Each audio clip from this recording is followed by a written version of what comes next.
What's going on, everybody, and welcome back to Comic Breakdown. In this video, we are jumping into X-Men issue number 22. After the X-Men's battle with the Brood, with one threat taken off the board, Cyclops' father currently in critical condition, that doesn't change the fact that there are still many out there that are trying to make their moves. More notably is Orchis. They have been making heavy moves to try and take down Mutantkind. And right now, we do have one Sinister that is technically off the board. The whereabouts of Mother Righteous are still currently unknown. But Dr. Stasis, he is out here and he is still working for Orchis, now aligning himself with the likes of MODOK and Nimrod. This is a recipe for disaster. So make sure you guys have subscribed to the channel, make sure that you like this video, and with that being said, let's dive into this breakdown. Alright gang, so as we dive into this issue, we are picking up at the treehouse. We have a very sick Opal who is meeting up with somebody on a bench nearby. That somebody is Karima, and Opal doesn't really understand the purpose of this meeting. Not at first anyway. Karima goes on to explain that she loves coming here because she hates Mutantkind. She comes here to remind herself that mutants are an invasive species, that if left unchecked, they could be very dangerous. But Karima is very blunt with Opal. She can smell the Krakoan medicine that is inside of Opal. She tells her that this was a mistake. Now for Opal, she was losing herself. Every day she felt a little bit less. While she doesn't believe in miracles, ever since she started taking this Krakoan medicine, she remembers everything. This is where Opal hands over research into the mutant gateways. But Opal is also now learning that the mutants have put a Trojan horse into their medicines, that all users of the medicine are in grave danger, telling Opal that she needs to make sure that she is using completely organic Krakoan flowers for her doses, to put her green thumb to work, and then simply saying goodbye. That's what picks us up a little bit later. We have Dr. Stasis, MODOK, and Nimrod. They are riding around the city, and they are getting ready to test an experiment. Now, there are many people in this city that are now taking Krakoan medicine, and Karima was telling the truth. The Krakoan drugs, they do have a Trojan horse. The only thing is that Mutantkind is not the one that put it in there. It was Orchis. Right now, Dr. Stasis, Nimrod, and MODOK, they are all running tests. They are the ones that are responsible for what is ever happening to these Krakoan drugs. As we see an old man taking some medicine for the night, he lays himself down, but this is where MODOK, he pulls out a remote control. He is able to wake this guy from his sleep. At first, he was totally normal, until the drug in his system encountered their special broadcast that was hit on the right frequency. This activates his fight or flight response. It kicks it into overdrive. And this is where we see the man,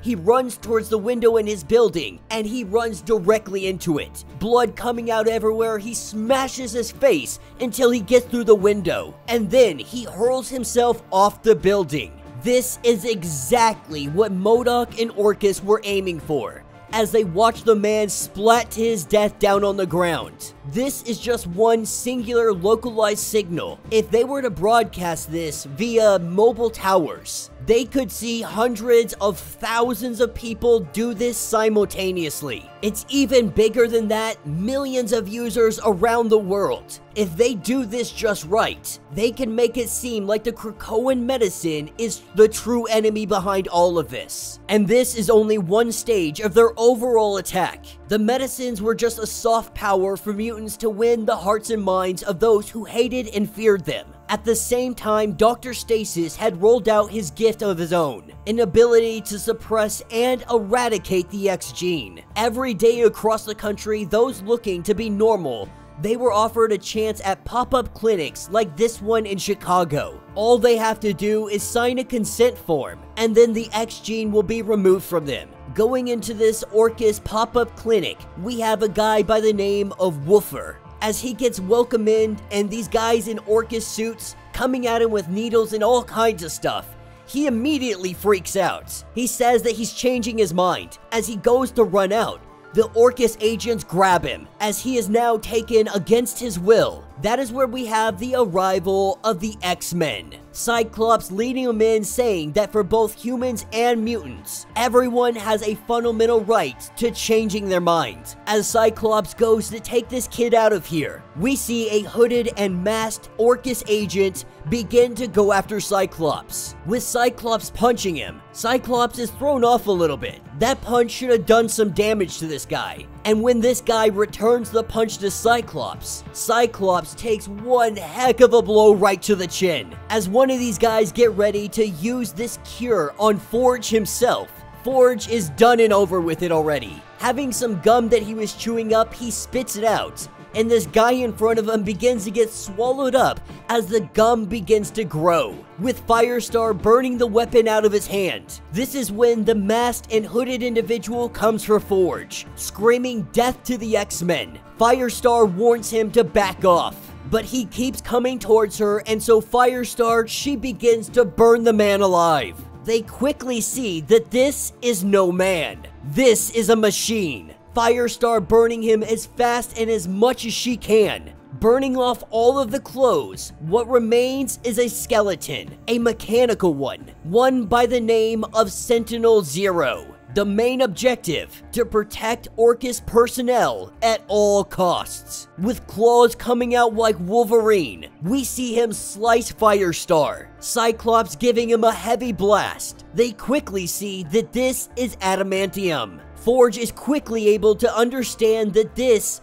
Sentinel, it is built from dead Logans, with Forge giving him a nice little kick across the head. It shatters part of the dude's helmet, part of this machine's helmet, but in the fight, Forge also loses that leg, with Cyclops saying that Firestar needs to draw some cover so they can all withdraw. They know that this skeleton is adamantium, but the rest of it is not. Firestar telling everyone to clear out, that if you can hear her voice, you are too close. And this is where she starts to go nuclear. Firestar lets loose her microwave powers and unleashes a blast of heat that is felt for blocks. From space, the light emitted by Firestar's counterattack is momentarily confused as a nuclear bomb from NORAD, and Firestar was more than willing to bet her life that her powers would disable the Sentinel before he got another chance to take those adamantium claws and drive them into her chest, pushing with everything she has. With this Sentinel just feet away from her, she is able to bring it down. Nothing left over except the skeleton of what was once Logan. Firestar dragging the skeleton out, saying that they need to head back to the medical bay, and someone needs to tell Wolverine to stop littering. As we pick up later at the treehouse, things have been a little bit tense around the home of the X-Men. Cyclops and Jean Grey, they aren't really seeing eye to eye these days. At least recently, after everything that happened with the invasion. But Cyclops is going over to Forge, because right now, Forge is a little bit concerned. He's worried that they might be losing the hearts and minds of the humans. He does have a plan to fix this. He only needs a little bit of stage time at the Hellfire Gala this year. But the first question he has, how many times has Logan died? And we haven't recovered his freaking skeleton. This is where we pick up at an Orchis facility. A skeleton of Wolverine laying on the table. They have 10 X-Sentinels with adamantium, and they are all coming online, growing human flesh in a lab so that they can camouflage it. Orchis now has 10 weapons, ones that are almost indestructible, ones that can hide among everybody. This is just the beginning. And that will be the end of this issue. So let me know what you guys think down in the comments. You know, we've been talking about this for a while, whether it be in X-Force, whether it be in Wolverine. It has been a long time coming that all of these skeletons of Wolverine, Orchis has had them for quite some time. And the X-Men, Mutantkind, they've just been leaving these adamantium skeletons lying all around. Orchis has been gathering them up, and now we understand what they have been doing with them. They are using these skeletons to essentially create robots, ones that can hide among the people, but protect Orchis personnel. And as we see with the battle against Firestar, they are not just small-time bad guys. They are very powerful and they have some very devastating potential. But this is only the beginning. The Stark Sentinels are gonna be coming soon. We have already seen them making their appearance. Orchis is leveling up. They are headed to the next stage. They are manipulating, they are underplaying, they are doing everything to undermine Mutantkind as a whole, whether it be their medicines, whether it be creating skeletons and X-Sentinels, what they call. There's always the possibility that they make it look like Wolverine, and by all appearances, it could be Wolverine, at least to the regular people. And so if Wolverine is out here being used as a weapon, not only by Orchis, but also by Beast, this is only going to be bad for Mutantkind. And while Forge may have a little trick up his sleeve, there are so many variables that are working against Mutantkind right now. Orchis has been left unchecked for too long, whether it be Fei Long, whether it be Moira, Nimrod, Modak, Dr. Stasis.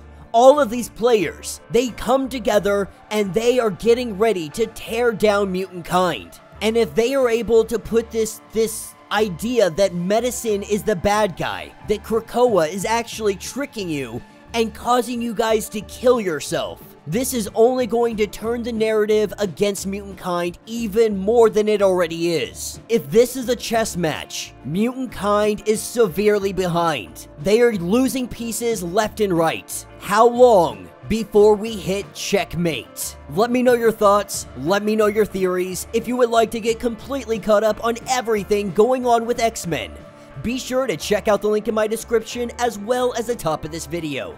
It will get you completely caught up on everything going on with this series. If you would like to support the channel, you can always do so by joining the channel membership, much like Patreon, having multiple different tiers, from $1 to $50. From loyalty badges to comics every single month. Not only does this help out the channel tremendously, but you are getting tons of perks in the process. If you are unable to do this, do me a favor, subscribe to the channel, like this video, hit that notification bell, and with that being said, until the next breakdown.